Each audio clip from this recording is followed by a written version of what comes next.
마가복음 1장 21절로 28절까지 말씀을 통해서 하나님 나라와 그 능력이라고 하는 주제로 말씀을 나누려고 합니다. 나를 따라오너라, 내가 너희로 사람을 낚는 어부가 되게 하리라. 예수님께서 시몬과 그의 형제 안드레와 세베대의 아들 요한과 야고보를 제자로 부르셨습니다. 예수님이 부르실 때 그들이 즉시 집과 일터를 버리고 예수님을 따랐다고 하는 말씀으로 주님께서 세상의 주인으로서 제자들에게 어떤 권세와 권위를 갖고 계신지를 보여주셨습니다. 그 다음에 이어지는 이 본문은 이제 제자들에 대한 내용이 나올 것 같은데 전혀 다른 내용이 전개가 돼요. 그들이 가버나움에 들어갔다라고 하는 말로 시작하고 있어요. 이것은 다분히 마가가 의도적으로 무엇인가를 말하려고 하는 이런 의도가 개입되어 있다라고 생각할 수 있는데요. 가버나움에서 예수님이 가르치셨고 회당에서 귀신 들린 사람이 있었는데 귀신이 쫓겨났다는 내용이 나옵니다. 예수님께서 제자들에게 사람을 낚는 어부가 되게 하시겠다고 한 것은 하나님 나라 때문입니다. 오늘 본문에서 그 나라, 하나님의 나라가 어떤 나라인지, 그 나라가 임하면 어떻게 되는지를 보여주는 실제적인 교육이 오늘 본문을 통해 이루어지고 있습니다. 하나님의 말씀인 성경은 하나님의 비밀들을 우리에게 전해주는 계시입니다. 계시는 감추인 것을 열어서 보여주는 것이죠. 하나님께서 보여주시려고 하는 것과 우리가 보고 싶어 하는 것에 엄청난 차이가 있다라고 하는 것을 우리는 알게 됩니다. 예수님이 가버나움 회당에서 이제 가르치실 때 무사람이 예수님의 교훈에 놀랐다라고 말을 해요. 예수님과 제자들이 가버나움에 들어가셨을 때 안식일을 맞아 회당으로 가셨습니다. 예수님은 회당에서 성경을 가르치셨습니다. 회당은 헬라어로 시나고게라고 하는 말을 사용해요. 이 회당은 공회당이라고도 하는데 남왕국, 이 남유다 왕국이 바벨론 제국에 멸망당하면서 생긴 것으로 전해지고 있습니다. 왕국이 멸망당할 때 예루살렘 성전도 파괴됐어요. 그 성전은 솔로몬에 의해서 지어졌고 이스라엘 공동체 모든 것의 구심점이었고, 그리고 1년에 한 번 대제사장이 지성소에 들어가서 하나님을 만나는, 하나님께서 임재하신 이 하나님의 영광이 있는 성전인데, 여러분, 그 성전이 바벨론의 침공에 의해서 이 성전이 완전히 파괴됐습니다. 그리고 그때 지성소에 있었던 법궤도 사라졌습니다. 여러분, 법궤에는 뭐가 들었어요? 법궤에는요 3가지가 들었어요. 첫째는 아론의 쌍난 지팡이, 그 다음에 두 번째는 이스라엘 백성이 광야에서 매일매일 양식으로 먹었던 만나 항아리, 그리고 또 하나는 뭐예요? 예수님, 하나님께서 이스라엘에게 시내산에서 주셨던 십계명이 적힌 2 돌판이 그 법궤 안에 있어요. 언약궤 안에 있거든요. 이 언약궤는 하나님의 임재를 상징하고 있는 거예요. 근데 이게 없어졌어요. 오늘날도 찾지 못하고 있어요. 이거 이스라엘이 잘 관리를 못해서 그럴까? 우리가 한편으로 생각하면 그럴 수도 있어요. 그런데 또 한편으로 생각하면 다분히 하나님이 의도적이다라고 하는 거예요. 의도적이다. 그 성전이 파괴되어지고 법궤가 없어진 것, 이것은 매우 의도적이다라고 하는 것을 우리가 생각할 수 있을 것입니다. 이스라엘의 삶 자체가 성전 중심이었는데 사방으로 이제 흩어져 살면서 유대인들은 성전을 대체할 방법을 찾았습니다. 그 결과 이 회당이 생겼고 유대인들에게 구심점 역할을 회당이 하게 됐습니다. 유대인들은 회당에 모여서 오늘날의 예배와 비슷한 의식으로 예배를 드렸습니다. 여러분, 기도하고 찬양하고 성경을 봉독하고 그리고 랍비나 이에 준하는 자격을 갖춘 사람의 설교 등의 순서로 이제 순서들이 진행이 되었습니다. 예수님께서 이 회당에서 말씀을 전하실 때 그곳에 모인 회중들이 놀랐습니다. 그러니까 여러분, 바벨론에 의해서 성전이 파괴되고 성전 중심이 회당 중심으로 이제 옮겨진 것, 이것은 상황에 따라서 어쩔 수 없이 바뀐 것 같으나 하나님께서 가지신 하나님의 큰 그림 가운데 의도적으로 그 일들을 진행하고 있다고 하는 것을 우리는 보아야 됩니다.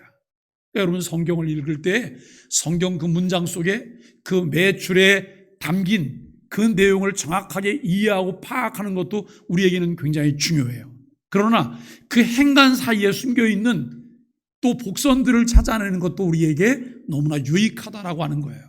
여러분, 이런 것들을 발견하고 찾게 될 때 우리가 신앙생활을 조금 더 잘 할 수가 있을 것입니다. 예수님께서 이 회당에서 말씀을 전하실 때에 듣는 청중들이 놀랐다 그래요. 놀라다는 놀라움과 경이에 가득해서 정신이 멍하다, 넋을 잃을 만큼 감동을 받다라고 하는 뜻이라고 설명하기도 해요. 사전의 설명을 그대로 직역하면 한 방 얻어맞고 정신이 나갔다라고 하는 의미이기도 하다는 것입니다. 예수님의 설교에서 무엇에 그렇게 놀랐을까요? 마가는 그 놀람의 이유를 22절에서 설명하고 있습니다. 22절 말씀에 뭇사람이 그의 교훈에 놀라니 이는 그 가르치시는 것이 권세 있는 자와 같고 서기관들과 같지 아니함일러라 라고 이야기를 해요. 우리가 여러분 이 부분에서 이런 거예요. 서기관들은 성경에 능통한 사람이거든요. 그래서 성경에 능통한 사람이기 때문에 성경을 해석해요. 그런데 예수님은 성경의 주인공이세요. 성경의 주인공. 여러분, 설교자가 성경을 해석해서 우리에게 깨달음을 줄 수는 있어요. 그런데 예수님은 예수님의 말이 실제화될 수 있다는 거예요. 이런 부분을 보면서 우리가 이 주님의 교훈에 권세가 있다라고 말할 수가 있다는 것입니다. 그 가르침에 권세가 있었다, 이 말의 의미가 무엇일까요? 마가는 23절 이하에서 또 다른 설명을 하고 있습니다. 오늘 본문에서 우리가 읽었던 말씀인데요, 마침 저희 회당에 더러운 귀신 들린 사람이 있어 소리질러 이르되 나사렛 예수여, 우리가 당신과 무슨 상관이 있나이까? 우리를 멸하러 왔나이까? 나는 당신이 누구인 줄 아노니 하나님의 거룩한 자니이다. 예수께서 꾸짖어 이르시되 잠잠하고 그 사람에게서 나오라 하시니 더러운 귀신이 그 사람으로 격려를 일으키게 하고 큰 소리를 지르며 나오는지라. 다 놀라 서로 물어 이르되 이는 어찌미뇨? 권위 있는 새 교훈이로다. 더러운 귀신들을 명한즉 순종하는도다 하더라 라고 하는 말씀입니다.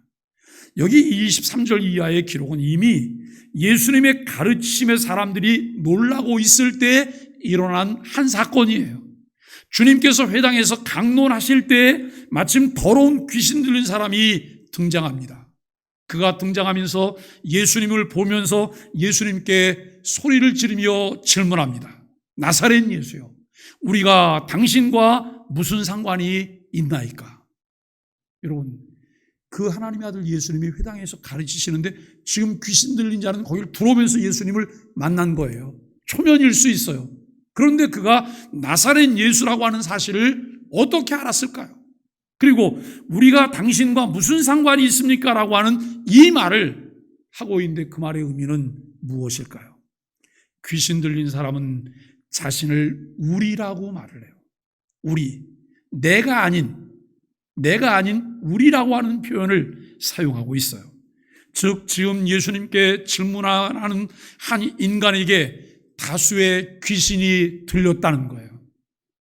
여러분, 한 명의 귀신도 아니고 다수의 귀신이, 다른 말로 표현하면 군대 귀신이 그에게 들렸다고 하는 말로 표현할 수도 있어요. 그러니까 지금 말은 어떤 한 사람이 하고 있지만 실제로는 다수의 귀신이 말하고 있다는 것입니다. 귀신들은 묻습니다. 나사렛에서 나신 예수님, 우리와 당신이 무슨 상관이 있습니까?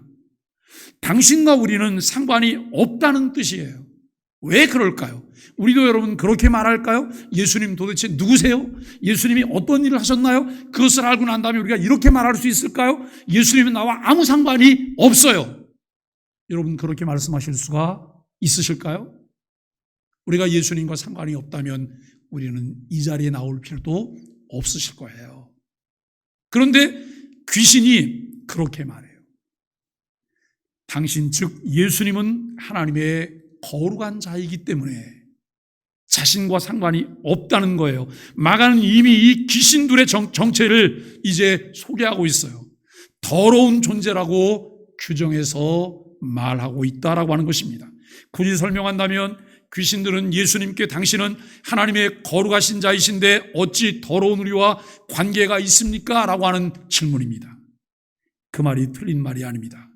거룩하신 분이 어떻게 더러운 것과 상종하겠습니까? 그런데 중요한 것은 귀신들이 이미 그 사실을 알고 있다는 거예요. 귀신들이 누구인지, 자신이 누구인지 알고 있다는 거예요. 그 예수, 하나님의 거룩하신 자가 조만간에 자신들을 멸하실 것이라고 하는 사실도 알고 있었습니다. 사람들은 아직 몰랐지만 귀신들은 정말 귀신같이 알고 있습니다. 예수님을 따라다녔고 예수님의 제자가 됐지만 정작 그들은 예수님이 누구신지 몰랐어요. 그런데 귀신들은 그가 누구인지 알고 있다는 거예요. 여러분, 그 귀신이 예수님이 누군지 알기 때문에 구원받았죠? 귀신 천국 갔나요? 천국 구원은 무엇으로 받아요? 믿음으로 받는 거예요. 내가 알고 있는 것으로 구원받는 것이 아니라 그 사실을 믿음으로 구원받는 거예요. 그것을 믿는 사람들이 하나님 나라 백성이며 이 땅을 사는 동안 이 땅에서 하나님의 나라를 누리게 되고 하나님께서 나를 부르실 때 우리는 영원한 하나님의 나라에서 그분과 함께 걷게 되고 그분과 함께 살게 되는 은혜를 입게 되는 것입니다. 여러분, 자기 앞에 있는 바로 저 예수가 조만간 자신들을 철저하게 멸하시기에 이 땅에 오셨다는 사실을 귀신들은 알고 있었다는 것입니다. 그러니까 당신과 우리가 무슨 상관이 있습니까? 라고 귀신들이 물은 것은 자신의 운명을 이미 아는 자들로서 짐작해보는 항의 정도였다라고 생각할 수 있을 것입니다. 우리는 여기서 한 가지 질문을 더해야 합니다. 귀신들은 예수님께서 자신들을 파멸할 권세가 있다고 하는 것을 알고 있어요. 그런데도 그들이 어째서 굳이 예수님 앞에 나타났을까요? 망할 것이 분명하다면 차라리 도망했어야 합니다. 설마 망하려고 일부러 나타난 것은 아니겠죠? 이 질문은 쉽게 대답하기가 어렵습니다. 그럼에도 불구하고 우리가 이 질문을 통해서 짐작할 수 있는 새로운 사실이 있습니다. 마가가 전하려고 하는 내용이 있다는 것이죠. 귀신조차도 제어하실 수 있는 우리 주님의 권세를 설명하고 있다고 하는 거예요. 여러분, 예수님이 누구신지 아십니까? 예수님을 믿으십니까? 예수님이 하늘과 땅의 모든 권세를 가지신 분이라는 사실을 믿으십니까? 우리는 그 주님을 믿고 그 주님을 찬양하는 거예요. 그 주님을 따라가고 있는 거예요. 우리 주님께서 회당에서 말씀을 선포하셨습니다. 사람들은 그 말씀을 들으면서 서기관 같은 부류들의 말씀과는 확연하게 다른 권세를 느끼게 하였습니다. 그리고 그 권세는 귀신까지도 제어할 수 있는 능력이 있습니다. 우리 교회 영구 3대 표가 있어요.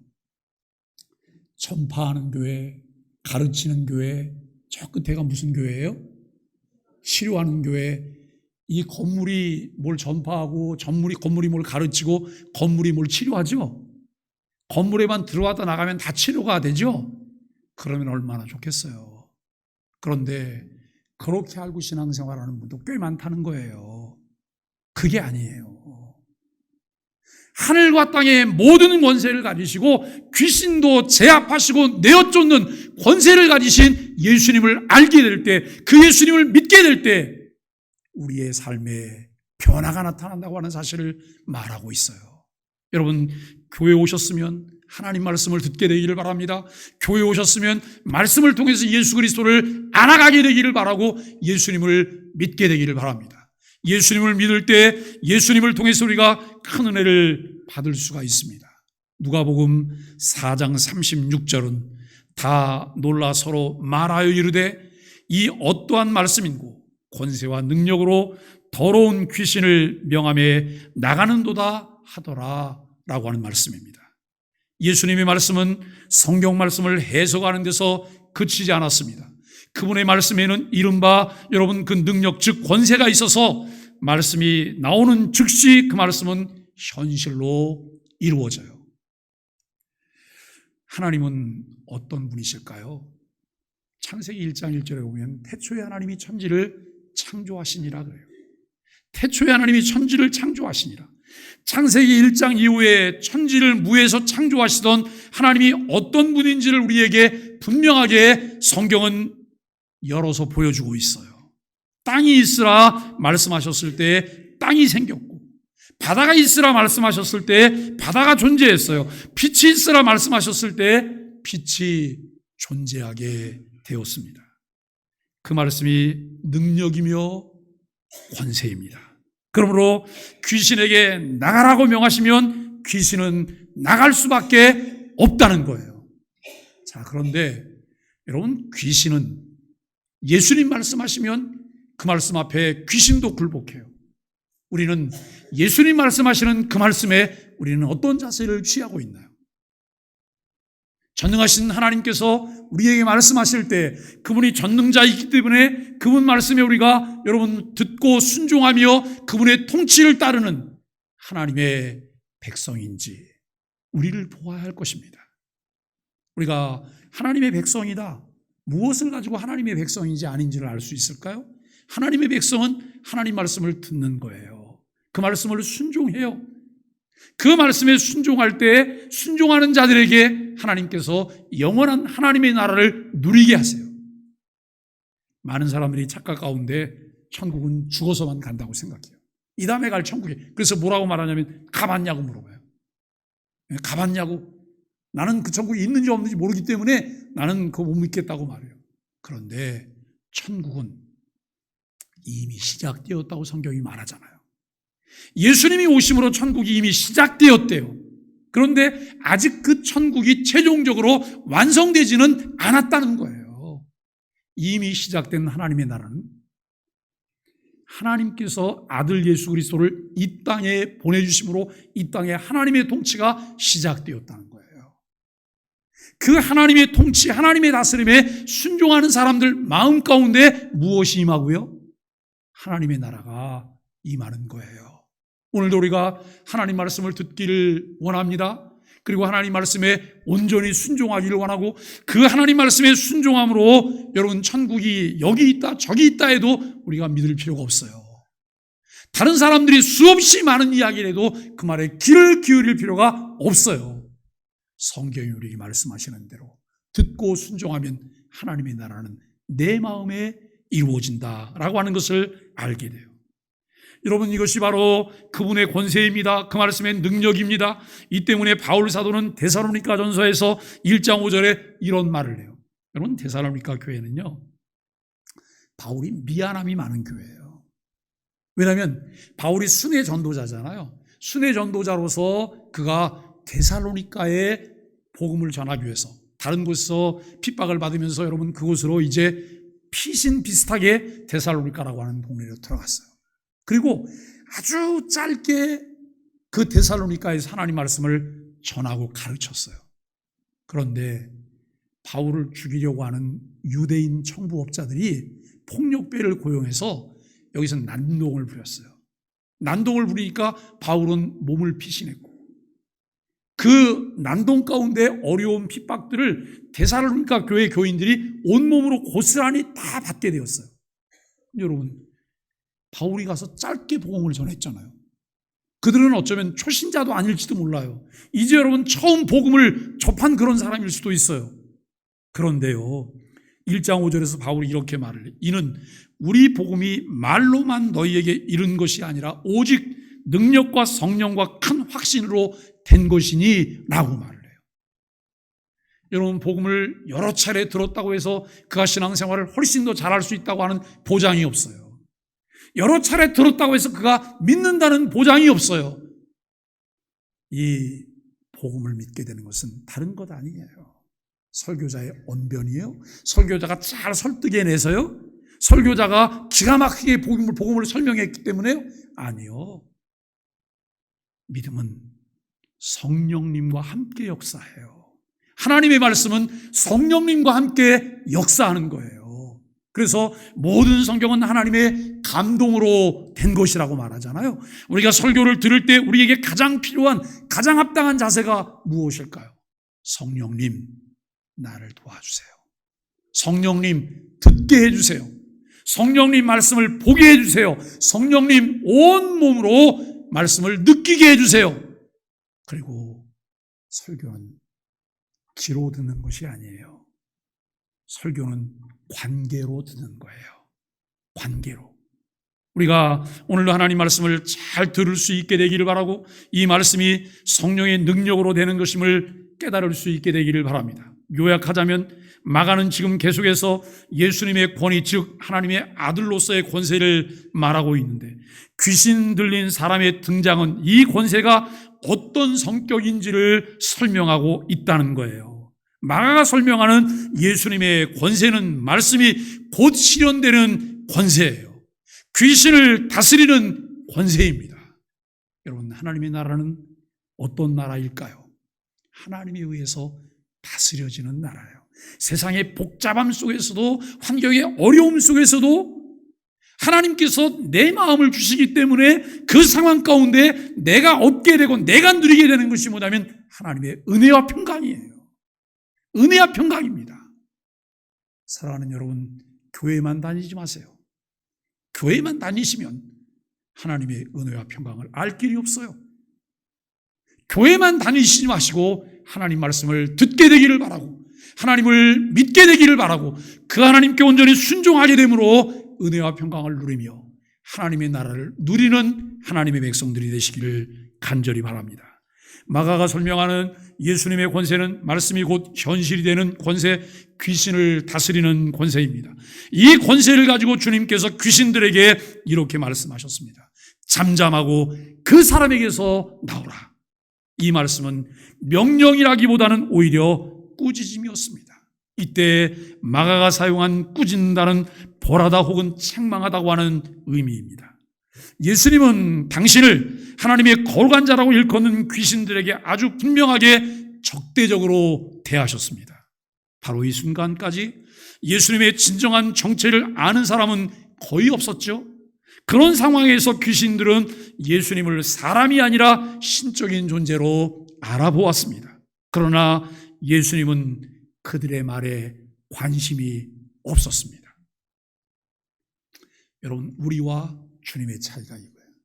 우리는 그들의 말에만 관심이 있어요. 그들의 말에만. 예수님은 그들의 말에 관심이 없으셨습니다.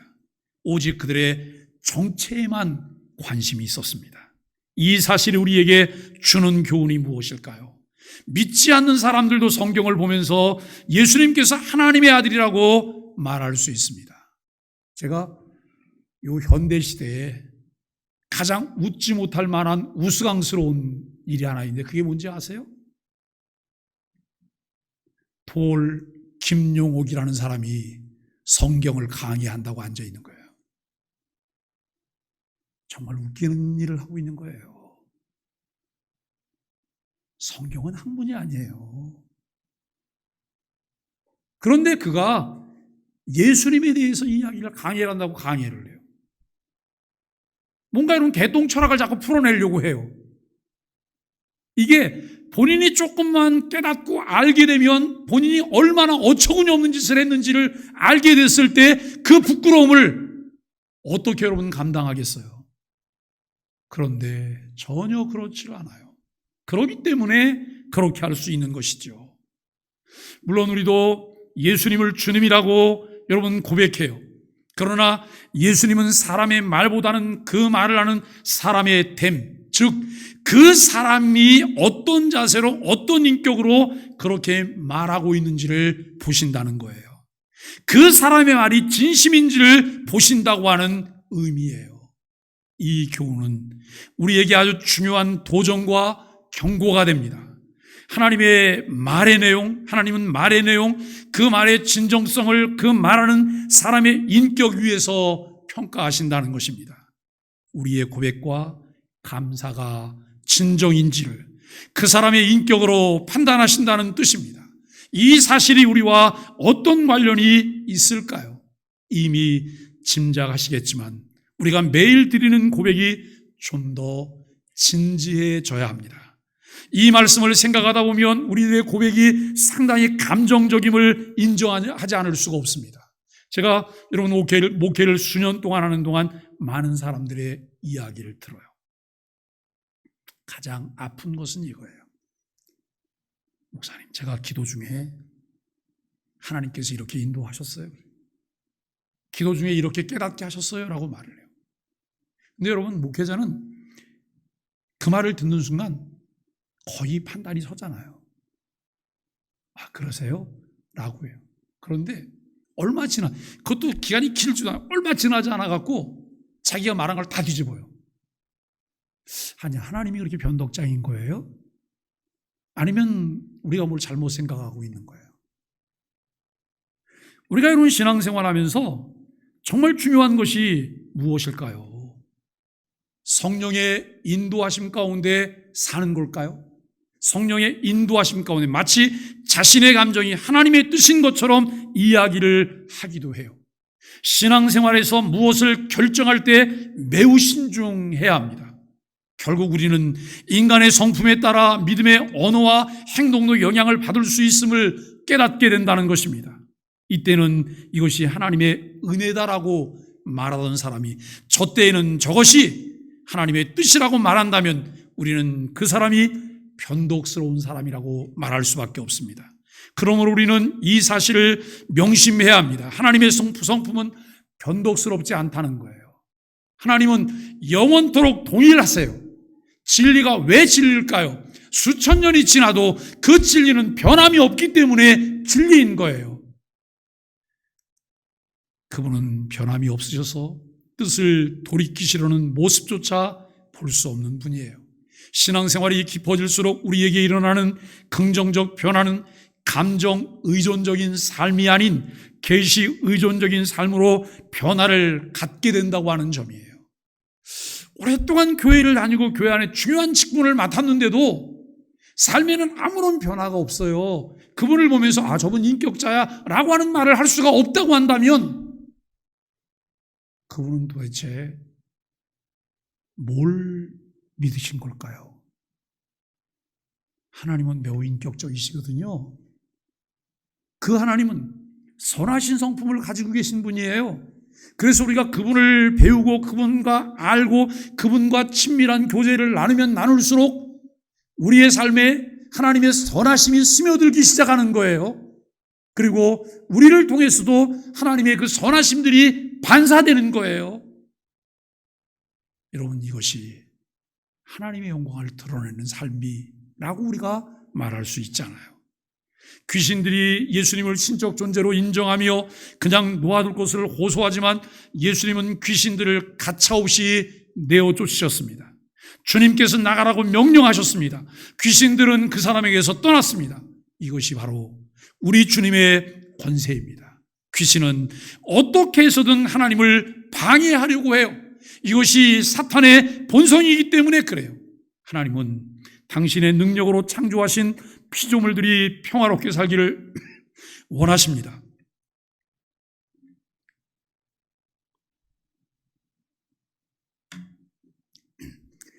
그러나 사탄, 귀신은 분열시키고 이간질하며 괴로움 가운데 고통하도록 하는 것이 그의 속성이라는 거예요.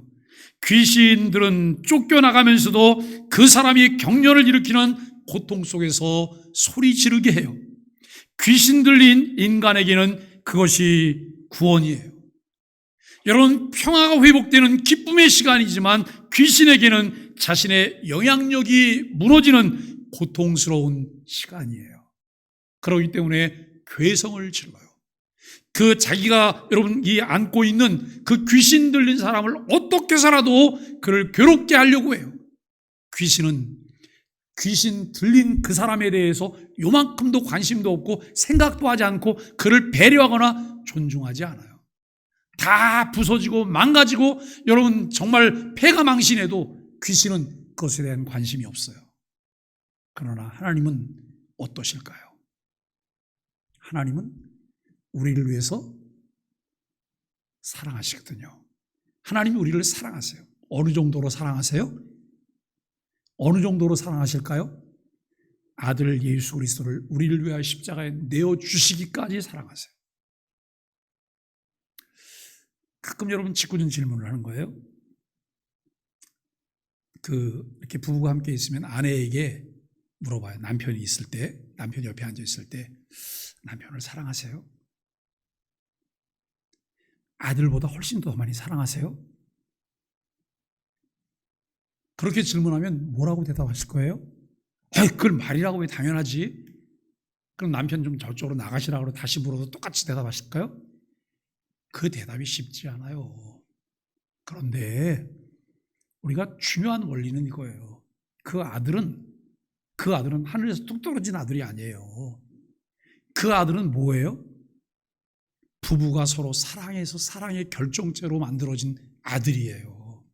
그렇기 때문에 이 아들보다 아내를, 이 아들보다 남편을 더 사랑하는 것이 맞아요.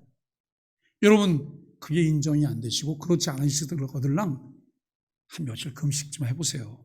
하나님, 내가 이렇게 궤변을 들어놓고 있어요. 사실 이거 참 살다 보면 그냥 사는 분들이 너무나 많으시잖아요. 정말 사랑해서 살까요? 그런데 곰곰이 우리가 생각을 해보아야 할 것입니다. 귀신들은 사람에게 물러나면서 한 번도 고통과 괴로움을 주지만 그의 힘은 거기까지였습니다. 사탄은 마치 모든 것을 지배하고 좌지우지할 것처럼 하지만 세상을 지으시고 다스리시는 주님의 권세를 당해낼 수 없습니다. 하나님의 권세와 우리의 삶이에요. 이렇게 온 세상이 주님의 권세를 보았습니다. 회당에서 주님께서 귀신 들린 자를 고치셨을 때 이 광경을 목격한 사람들은 놀라서 서로 물었습니다. 사람들이 서로 놀라서 이게 어찌된 일이냐, 권세 있는 새로운 가르침이다. 그가 악한 귀신들에게 명하시니 그들도 복종하는구나 라고 이야기하면서 서로 묻고 있습니다. 그들은 랍비나 서기관들의 강론과 전혀 다른 강론을 들었습니다. 그들은 이른바 저자직강으로 하나님의 말씀을 이제 예수님께 들었습니다. 그리고 그들은 예수님의 강론에서 하나님의 권세를 목격했습니다. 여러분, 매일 아침마다 영상 묵상하시죠? 매일 아침마다 10분짜리 영상이 여러분 내가 있는 곳에서 볼 수 있도록 배달이 되고 있어요. 그 영상 묵상하시면서 우리가 누구를 만나야 합니까? 하나님을 만나셔야 돼요. 하나님이 어떤 분이신지, 그 하나님은 무슨 일을 하셨는지, 그 하나님은 나와 무슨 관계가 있는지, 여러분 이와 같은 내용들을 만나시면서 이것을 만나게 될 때 우리 삶 가운데 변화가 일어나요. 하나님의 은혜가 충만해진다고 하는 것을 알게 돼요. 그분의 권세는 귀신까지도 순종하는 권세였고 인간을 지배하는 사악한 존재를 몰아내는 권세였습니다. 하나님은 전능하신 창조주이십니다. 그분은 지금도 살아계시며 우리의 삶의 모든 것을 주관하시는 주권자이십니다. 그 하나님께서 하나님의 나라의 백성으로 우리를 초대해 주셨습니다. 예수님은 하나님의 아들 그리스도이십니다. 그리스도이신 예수님의 대속적 죽음으로 우리는 이 땅을 사는 동안에도 하나님의 나라 평화를 맛볼 수 있게 되었습니다. 우리는 앞에서 우리의 고백이 좀 더 진지하고 신실해야 한다고 하는 교훈을 살펴보았습니다. 우리의 말과 행동은 좀 더 진지해야 합니다. 우리의 말과 행동은 충동이 아니라 깊은 사색과 반성 가운데서 나와야 합니다. 늘 한결같으시고 변함이 없으신 하나님의 성품을 닮아가는 삶이 되기 위해서 늘 하나님의 말씀을 묵상하며 우리의 신앙과 삶을 바르게 세워가야 합니다. 하나님께 감사를 고백하든 그분께 헌신을 다짐하든 그 말을 진정으로 했다면 우리는 그 말에 책임감을 느껴야 합니다. 말에 대한 책임감은 성숙한 사람에게서 볼 수 있는 특징입니다. 뿐만 아니라 하나님은 신실하십니다. 우리를 향하신 하나님의 사랑은 절대 변함이 없습니다. 사랑하는 소망의 가족 여러분, 그분의 성품을 닮아가는 것, 이것이 바른 믿음 생활의 특징입니다. 우리는 회당에서 가르치시는 주님의 모습을 보았습니다. 주님은 권세로서 말씀을 전하셨고 청중은 그분의 말씀에서 권세를 발견했습니다. 사도 바울은 하나님의 나라는 말에 있지 않다 그래요. 하나님의 나라는 오직 능력에 있다는 거예요. 하나님의 나라는 먹고 마시는 것이 아니에요. 의와 희락과 평강이에요. 이 사실을 깊이 깨달은 바울은 고린도전서 2장 4절에서 이렇게 말씀해요. 내가 말을 하거나 설교를 할 때에도 지혜롭고 설득력 있는 언변을 쓰지 않고 오로지 하나님의 능력과 하나님의 성령과 그의 능력만을 드러내려고 하였습니다 라고 말하고 있어요. 여러분, 이 말씀들이 우리에게 도전이 되는 것이죠. 우리가 중요한 것은 설교자 매우 중요하지만 설교자보다 더 중요한 것이 있어요. 무엇일까요? 설교자를 통해 전달되는 메시지예요. 이것이 본질이잖아요. 그 말씀을 들으려고 해야 돼요. 내가 여러분 교회 생활하면서 교회 생활을 통해서 내가 갖게 되는 본질이 무엇인가를 깨달으셔야 돼요. 이것을 깨닫게 될 때에 신앙생활이 재밌어요. 즐거워요. 행복해요. 제가 목회를 하면서 많은 교회들을 보고 많은 사람들을 보지만 꽤 많은 사람들이 신앙생활에 재미가 없어요. 마치 어떤 모습이냐면 죽지 못해 끌려가는 도살장으로 가는 소 같아요. 여러분은 안 그러시죠? 교회 온다 그럴 때 막 그냥 교회를 뛰어오시잖아요. 너무 빨리 가고 싶어서. 그러잖아요. 그리고 주일을 매일 기다리잖아요. 아직까지 금요일이네. 이거 언제 주일이 오는 거야? 그 토요일만 되면 가슴이 그냥 퉁락퉁락 거려갖고 주일이 얼마나 정말 그러세요? 왜 여러분 그게 안 될까요? 하나님의 말씀은 살았고 운동력이 있잖아요. 주님은 권세가 있는 분이잖아요. 왜 그렇게 오랜 시간 동안 교회를 다녔고 시간 들였고 때로는 여러분 물질 들여서 내가 헌신했고 내 몸도 들여서 헌신했잖아요. 그런데 왜 그게 없어요? 비결은 한 가지예요. 말씀에 주목하셔야 돼요. 말씀을 통해 주님을 만나셔야 돼요. 말씀을 통해 주님을 만날 때 그 말씀을 통해 여러분 그 말씀이 우리를 새롭게 해요. 우리는 예배하기 위해서 모입니다. 찬송하며 기도합니다. 하나님 말씀을 들으며 예수님의 이름으로 친교하는 가운데 섬김의 훈련을 나눕니다. 이것이 교회 공동체의 경험이에요. 그러나 우리가 여기서 머물러서는 안 됩니다. 그 모든 행동에는 주님의 권세가 담겨야 합니다. 주님의 권세 아래 우리를 굴복시키며 순종할 때 성령의 능력과 인도하심을 경험합니다. 아는 것에 그치지 않고 삶으로 살아내는 삶, 그것이 그리스도인의 삶입니다. 성경을 들고 교회를 갈지라도 우리의 말과 행동이 그분의 말씀에 동의하지 않음을 드러낸다면 우리는 자신을 참신자라고 말할 수 없습니다. 하나님의 권세는 귀신을 물리치는 데서 그치는 것이 아니라 우리의 삶과 가치관을 다스리는 능력으로 나타나야 합니다.